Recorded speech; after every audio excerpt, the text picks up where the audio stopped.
Nagprotesta ang grupong Akbayan at Vietnamese Filipinos Association sa harap ng Chinese Consular Office sa Makati.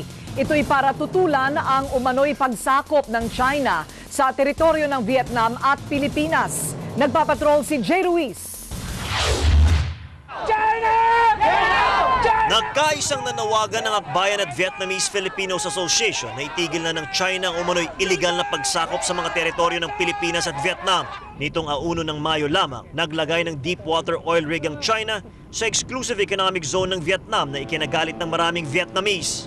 We would like to call for the support from the local and international countries to support Vietnam and stopping China to do like this. Ayon sa Akbayan, bukod sa pagiging bully, environmental terrorist din ang China dahil sa pagkonsinti sa mga naarestong Chinese poachers sa Palawan.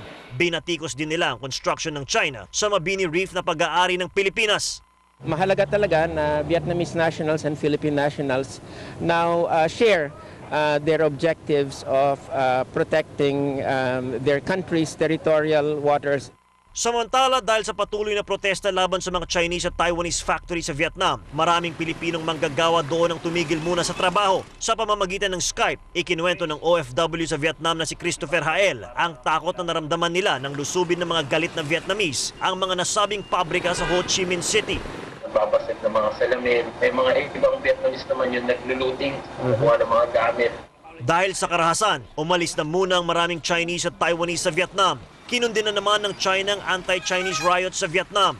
Ayon naman sa Global Times, isang state-run newspaper sa China, kahit dapat irisolba sa mapayapang paraan ang sigalot sa South China Sea. Posible raw na gumamit na ng non-peaceful measures ang China sa gitna ng mga provokasyon ng Pilipinas at Vietnam. Pero ayon sa DFA, mananatiling bukas ang Pilipinas sa dialogo sa China.